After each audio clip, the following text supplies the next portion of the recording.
Meus irmãos, eu quero te convidar a assistir essa mensagem aqui no canal do nosso amigo Evangelize Hoje até o final. Assista, escute, medite e ouça Deus falar profundamente na sua vida. Eu tenho certeza que Deus ele vai tocar profundamente na sua alma. Ouça até o final, compartilhe, curta e se inscreva. Em nome de Jesus, amém, irmãos. Porque estando no culto como nós estamos aqui, me fez cair na minha consciência, como se fosse em um passe de estalar de dedo, que Deus, tendo um único filho, com tantas pessoas aí fora que tem critérios morais melhor do que o meu, ou às vezes melhor do que o seu, e através do sangue do Filho dele, nós temos acesso à salvação. É um amor que há tantos anos estudando eu não conseguia explicar, mas ao invés de explicar, eu aceito, eu vivo, eu abraço, eu sinto. Não tem como não chorar. Aproveitando que todos estão de pé, abra comigo em 1 Samuel. 1 Samuel capítulo de número 16 e versículo 10.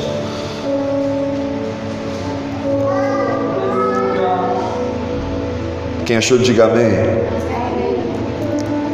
Assim fez passar Jessé a seus 7 filhos diante de Samuel. Porém Samuel disse a Jessé: o Senhor não tem escolhido a estes. Disse mais Samuel a Jessé: acabaram-se os moços? E disse: ainda falta o menor, que está apacentando as ovelhas. Disse, pois, Samuel a Jessé: manda chamá-lo, porquanto nós não nos assentaremos até que ele venha aqui. Então mandou chamá-lo e fez-o entrar, e era ruivo e formoso de semblante e de boa aparência. E disse o Senhor: levanta-te e unja-o, porque é este mesmo. Pode se assentar.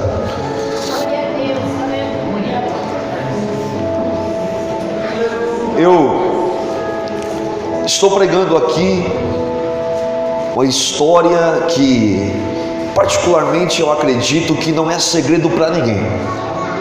Quem aqui de nós, você que está sentado aí embaixo e eu que estou pregando aqui em cima, nunca vimos ou lemos ou escutamos alguma literatura referente ao rei Davi, o homem que se destacava por 2 critérios que eu não encontrei na Bíblia Sagrada em nenhum outro homem. Ele era um homem valente, muito valente, e para poder ser um pacote quase perfeito, além de ser valente, ele era um homem intenso. Ele era um homem que não tinha medo de enfrentar urso, lobo, leão, cachorros. Ele não tinha medo de enfrentar nada para poder defender as suas ovelhas. E na contramão, ele também era o homem mais intenso que eu conheço. O homem que, quando ele errava, as suas orações e o seu arrependimento era maior do que o pecado que ele cometeu. Você pode ver Davi rasgando o seu coração após ter perdido um filho. Eu não sou pai ainda, mas eu acredito que existe pais e mães nesse culto que está aqui. Eu acredito que todas as vezes que você olha o seu filho, você vê naquela criança um semblante da materialização do amor de um casamento. Você olha para o seu filho, você vê nele tudo aquilo que você gostaria de ser na idade que ele tinha. Pastor Hugo, quando eu estava me recuperando, Pastor Hugo me fez cair de novo em prantos, quando ele falou do tênis de luzinha daquele menino. E eu me lembrei de algumas histórias que minha mãe me contava, e ela dizia assim: filho, no meu tempo de criança, eu não tinha condições de comprar um chinelo, eu não tinha condições de vestir as melhores roupas. O meu pai criou 9 filhos no cabo de uma enxada, na roça, junto com a sua avó. O seu tio, ele acendia o fogão de lenha e ia trabalhar também. A minha mochila, ela era um saquinho de arroz. Todas as vezes que eu ganhava um chinelo azul e branco, a felicidade que eu sentia era tão grande que eu dormia com esse chinelo em cima da cama. E eu olho para você hoje, e tudo que eu não tive, tudo que eu não portei na minha infância, tudo que minha mãe não teve condições de me dar, eu acordo cedo, eu batalho, eu saio antes do sol nascer, e eu chego quando o sol está se pondo, porque eu sei que você é o meu filho.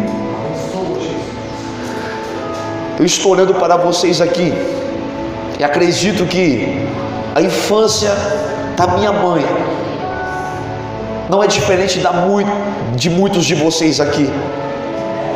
E vocês, por serem pais, vocês se esforçam, acordam cedo, vendem as férias, negociam o emprego de vocês, colocando a vida de vocês em risco por causa de um filho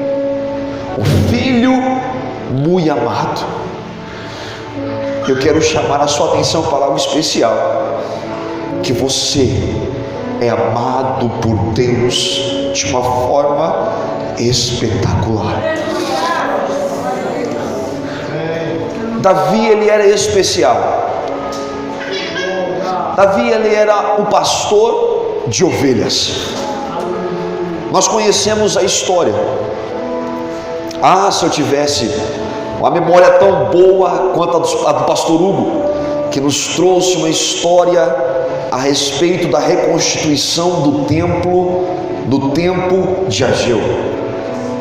Mas a minha Bíblia diz que em um período de 350 anos, após Josué conseguir entrar na terra prometida, Deus dá ao povo, em um contexto geral, uma ordem: tomem as suas terras, tanto as planícies como os vales, e também tome o cume das montanhas. É sua, conquiste, tire o povo que não é para estar nesse lugar, porque esse lugar é uma promessa para vocês. Mas ao invés do povo dissipar as nações que estavam tomando o lugar daquela terra, ao invés de eliminar aquela nação que estava naquele lugar, ao invés de obedecer a voz de Deus como ela foi dita, nua e crua, eles hesitaram o combate. E nós somos homens e mulheres guerreiros, ou não somos? Deus essa noite está te chamando para você não fazer alianças com pessoas, com povos, com nações que estão no lugar para dividir a bênção que Deus colocou na sua vida. Porque a bênção de Deus, para ser manifestada de uma forma completa, ela tem que ser pura, e é só para você. Aquele povo, ao invés de tomar e conquistar, não fizeram isso. Que a Bíblia diz que aquele povo que ficou naquele lugar ficou como um algoz para o povo de Israel. E em um período de 350 anos, onde nós vemos como se fosse uma montanha russa, se fôssemos analisar o gráfico de Israel, Israel subia, porque depois que Josué morreu, não ficou um sucessor. E a Bíblia diz que para poder guiar o povo, para poder mostrar ao povo o caminho que deveria ser tomado, o caminho que deveria ser seguido, para dar ao povo instruções, já que o povo sofria por uma grande opressão das nações que ele não enfrentou, que ele não lutou, que ele não venceu. A Bíblia diz que para trazer ao povo uma nova chance, Deus levantou homens que nós conhecemos como juízes. A história de Juízes fala a respeito de 16 homens que foram libertadores para a sua nação de uma opressão forte naquele lugar, porque o povo, mesmo tendo a promessa de Deus, mesmo tendo a palavra-chave, mesmo tendo a palavra de Deus penhorada, vai e conquiste, não precisa ser um grande número, basta apenas você enfrentar, porque se preciso, eu saio do campo do extraordinário e entro no campo do ordinário. Se for preciso, eu entro no campo do natural, porque Deus ele é poderoso para habitar no campo no campo espiritual. Mas aquele povo não quis ir, e a Bíblia fala que Deus deu chances a esse povo por 16 vezes, e a Bíblia diz, e Deus levantou um juiz, e o povo foi liberto por um certo período de tempo. Mas o tempo se passou, e aconteceu que de novo o povo caiu. E a Bíblia diz, e Deus levantou o juiz para poder libertar o povo. E passou-se um período de tempo, e o povo novamente caiu. Sabe o que eu aprendo aqui nessa lição? E eu quero passar para os irmãos aqui. O povo, desde o começo, sempre cai. Não é à toa que a Bíblia diz que o cair não isenta e não inibe o justo, porque o justo poderá cair 1, 2, 5, 7 vezes, mas o Senhor o colocará de pé.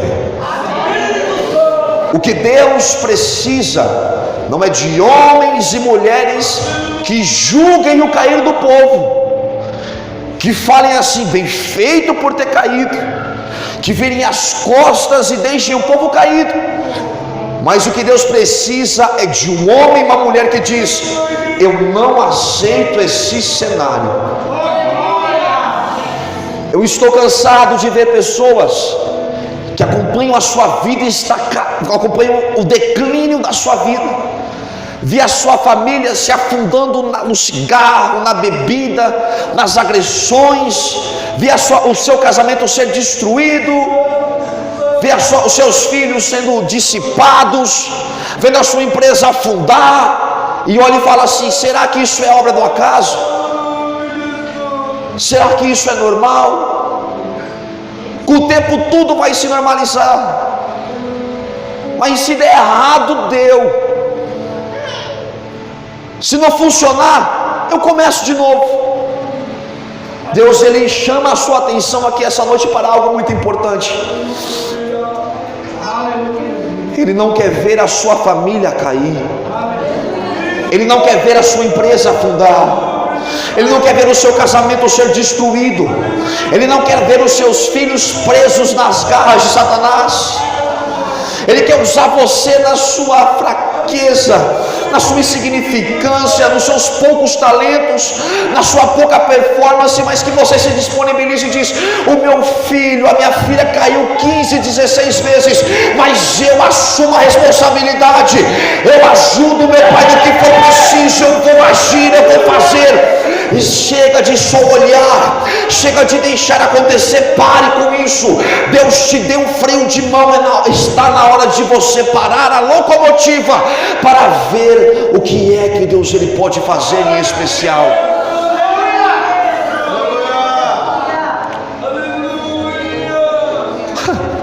Glória a Deus. Aí você fala assim: mas como é que Deus vai levantar alguém na minha casa, sendo que vaso de casa ele não tem honra? A minha irmã hoje ela é cantora numa igreja ali embaixo. E você acredita que eu falava de Jesus para ela todos os dias, ou quase todos os dias quando eu via ela, porque eu casei? Então você não vê a sua família com tanta frequência? E eu via para ela assim: menina, tá na hora de você parar de escutar essas músicas feias que você escuta, né? As músicas com os palavrão, irmão. Tá na hora de você dar um break. Você sabe o caminho que você um dia deixou. Sabe o que é mais importante? É porque eu estava pregando para uma menina que só ouviu falar,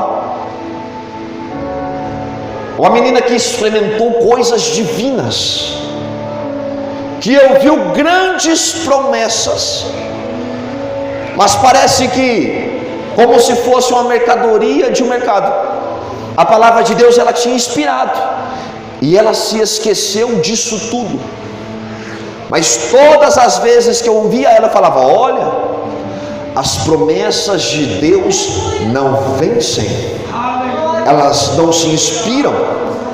A promessa de Deus não é como você ir no supermercado, olhar na sua prateleira e falar assim: olha, vai vencer amanhã, por isso que está mais barato. Não, a palavra de Deus ela é santa.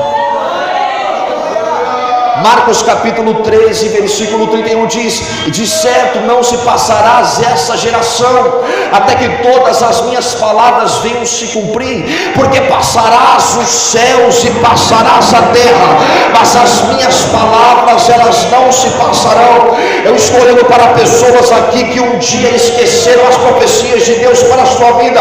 Você ouviu, você experimentou, você escutou, e parece que os dias avançam, que os anos passam, que os meses correm, que as semanas disparam, e você pergunta: Deus, o Senhor prometeu, o Senhor disse que iria acontecer, o Senhor falou que as promessas estavam às portas, o Senhor disse que grandes eram os planos do Senhor para a minha vida, e parece que o tempo fez você esquecer, mas Deus selecionou você para estar aqui essa noite para te dizer: as minhas promessas elas estão de pé na sua vida. Um homem pode falar para você que as promessas já acabaram, que o prazo já expirou, mas eu venho te dizer que ele não é filho do homem para que minta, e também não é homem para que se arrependa das palavras que um dia ele disse. Você sabe o caminho, você sabe o percurso, você ouviu grandes histórias, você ouviu falar de um grande Deus, mas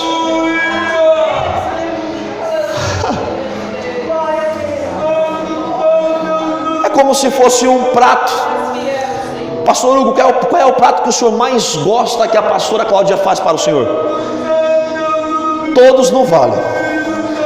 Diga um só. Pastora, diga, pastora, qual é o prato que ele mais gosta de comer? Fale um. Todos. Pastor, o senhor gosta de estrogonofe, pastor? Estrogonofe tá bom.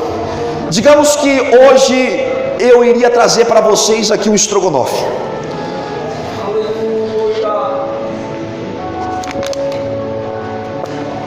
Pela fé.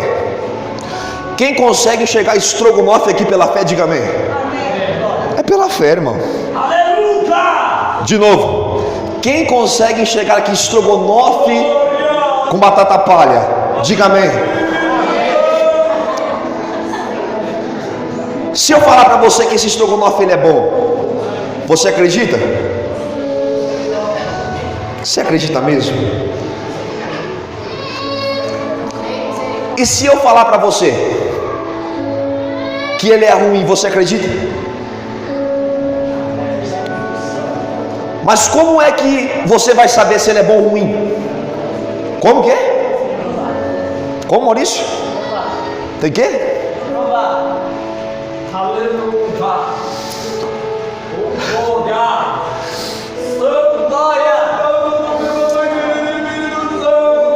As palavras de Deus, elas nos conduzem a um Deus perfeito, magnífico, grande, que não pode ser transmitido por hereditariedade. Por que você é cristão? Porque meu pai ele é, porque minha mãe é cristã, porque minha tia me colocou aqui, porque você vem para o culto, é porque me trouxeram. Mas quanto tempo faz isso? 30 anos. Pessoas que estão vivendo um tempo grande, em que se o mundo está em calamidade, mais intenso será o profeta.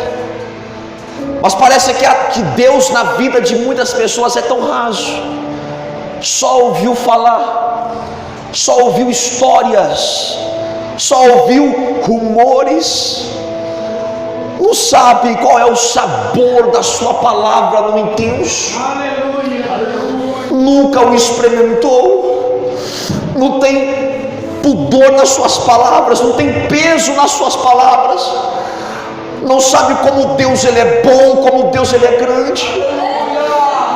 Aí se torna vazio, continua fraco, desnutrido. É porque só ouviu falar que Deus ele é bom, que Deus ele abençoa, só ouviu falar que grandes são os caminhos de Deus, bons são os seus estatutos, mas nunca sentiu o sabor de Deus na sua vida. Pessoas que levantam e caem, pessoas que tropeçam, mas não se levantam, porque a Bíblia diz que pedregosos são os caminhos, mas aquele que tem Deus na vida, ele seguraria nas suas mãos para que você não tropece com os seus pés em pedras. Não experimentou ainda, não sabe o sabor. É por isso que não tem constância. Na física isso se chama movimento inércio, é um movimento contínuo. Hoje ele acredita, amanhã ele não sabe. Hoje ele crê, amanhã ele duvida.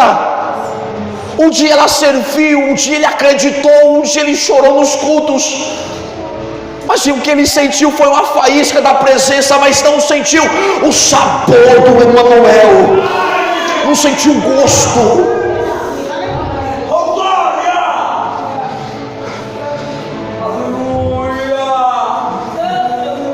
Mas o povo é ingrato. O povo olha e fala assim: não, chega de juízes, chega de um governo teocrático, agora eu quero um rei. Nós queremos um rei, e esses são os parâmetros dos reis, do rei que queremos. Ele é forte, ele é bonito, tem peso nas suas palavras, é capaz de lidar com os problemas. Quando Deus ele fala: olha, eu sou o rei do povo, eu falo para Samuel fala para o povo, e as coisas funcionam como devem funcionar. Mas não queremos isso. Queremos ver o nosso governador, o nosso governante, o nosso rei. É tão lindo saber que a fé ela é o firme fundamento das coisas que não se vê. Tem pessoas ainda no nosso meio que precisam tocar em um pedaço de pano, que precisam tocar em um copo de água, que precisam subir de joelhos para pagar promessas, e esquece que o nosso Deus ele está tão perto de nós. Tem uma frase que eu gosto de dizer que é: conheça a ti, visto que é a imagem dele. Então conhecerás a ele, visto que dele você saiu, e você vai encontrar aonde ele mora, que é dentro de você.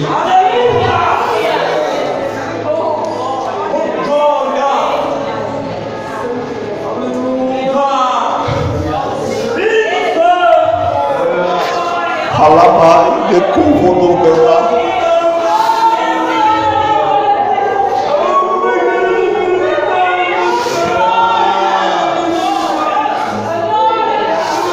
Não se impressione com esse som. Esses sons são de pessoas que experimentaram a Deus, pessoas que sentiram o seu sabor no momento da angústia, no momento da tribulação, aonde faltaram amigos, aonde faltaram parentes, aonde ele não encontrou consolo, aonde ele não encontrou suporte. E o que ele fez foi agarrar os lençóis da sua cama, começou a chorar e viu que o céu era pesado, que não passava uma oração, parecia que ele estava sozinho.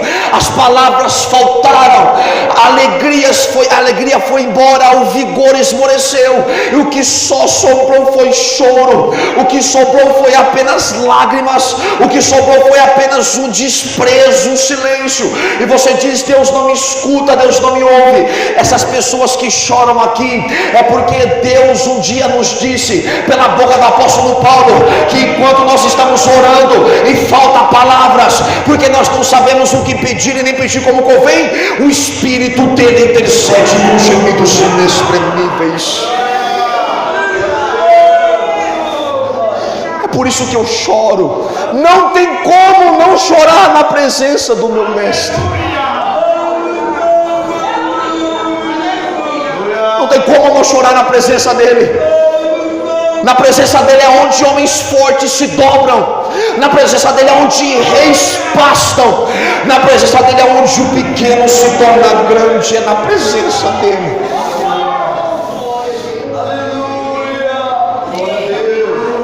Só que tinha um grande diferencial. É que Saul não tinha tato com ovelha. Como que é, pastor? Não tinha o feeling.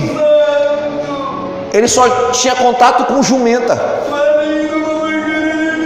Jumento é muito mais rústico que uma ovelha. Eu estou encerrando. Só que Saul começou a caminhar por caminhos que ele não deveria caminhar. Trilhou lugares, Maurício, que nunca deveria ter ido. Sacrificou quando Deus não deu a ele essa autorização. Aí Deus ele fala assim: olha, eu escolhi um homem como vocês queriam, bonito, forte, elegante. Agora eu vou escolher o meu rei. Olha Deus escolhendo o rei dele para poder tomar conta do povo. Aonde é que ele foi? Qual foi o reino que ele selecionou? Qual foi o império que ele procurou? Deus ele vai na casa de um homem chamado Jessé. Ou melhor, ele vai aonde estão os animais de um homem chamado Jessé. A história diz que um pastor, vocês estão lembrados do filho pródigo, sim ou não? Sim ou não? Lembra quando o filho pródigo ele caiu em si e ele disse assim: eu vou para a casa do meu pai, porque lá até os escravos ou servos têm pão em abundância. Aí quando ele viu o pai, ele falou assim: pai, me aceite como um escravo e me coloque para cuidar dos seus animais. Ser um pastor de ovelhas não era um trunfo para ninguém se vangloriar. Era um cargo que ninguém queria fazer. Era um serviço que ninguém gostaria de colocar a mão. Mas a minha Bíblia diz que Deus ele fala a Samuel: Samuel, vem com azeite. Em outras palavras, ele estava dizendo: Samuel, eu selecionei o meu rei, e eu já estou aqui no meio do pasto, aonde ninguém vê, ele pegando a harpinha, um instrumento que ele fez, aonde os seus irmãos estavam sendo aplaudidos no exército, aonde o seu pai tinha muito recurso para contratar empregados e escravos. Ele pegou o seu filho e colocou no pior lugar. Ele não odiou o seu pai, ele não desrespeitou o seu pai, cuidando das ovelhas, o que ninguém queria fazer, aonde ninguém via, Ele pegava e escrevia os seus sentimentos, como nós conhecemos por salmos. O que você lê nos momentos de tribulação foi um homem que um dia escreveu em um pasto, olhando para as planícies. Ele recebeu a inspiração e ele começou a escrever: o Senhor é o meu pastor, e nada me faltará. Deitar-me faz em verdes pastos, guia-me mansamente nas veredas de sua justiça. Ele era o menor, ele era o excluído, ele era o pequeno, ele era o pastorzinho. Ele fala: mas mesmo o Senhor sendo tudo isso, se um dia eu passar pelo vale da sombra da morte, eu não vou temer, porque eu sei que o Senhor está comigo. Se a família dele não estava, se o pai dele não estava, se os amigos, se os irmãos não estavam, ele falou: no momento da agonia, é na sombra da morte, onde ninguém quer estar comigo. Eu sei que eu sou pequeno, mas ao invés de mostrar para o mundo o tamanho da minha pequenez, eu vou mostrar o tamanho do meu Deus. Eu sei que o Senhor não liga para o meu tamanho, eu sei que o Senhor não liga para o meu odor, eu sei que o Senhor me ama, porque eu sou o que sou. Fique de pé que eu vou encerrar. Fique de pé, por favor. Eu vi você chorando. Tem pessoas que fazem assim, ó. Quando vai escorrer aquela lágrima, faz assim e abaixa. Quando vai, o Espírito está querendo desmanchar, segura. Esse Jesus que eu preguei aqui, ele é acessível a você essa noite. Vem e vê. Ele está conosco aqui. O que eu preguei aqui não é uma filosofia aqui, não é um gibi, não é um livro de romance. Tem romance, mas não é o intuito. É mostrar que Ele nos amou tanto, que nos deu o seu único Filho, para que todo que aquele creia nele, para todo que nele crê, não pereça, mas tenha vida eterna. No nosso meio aqui essa noite,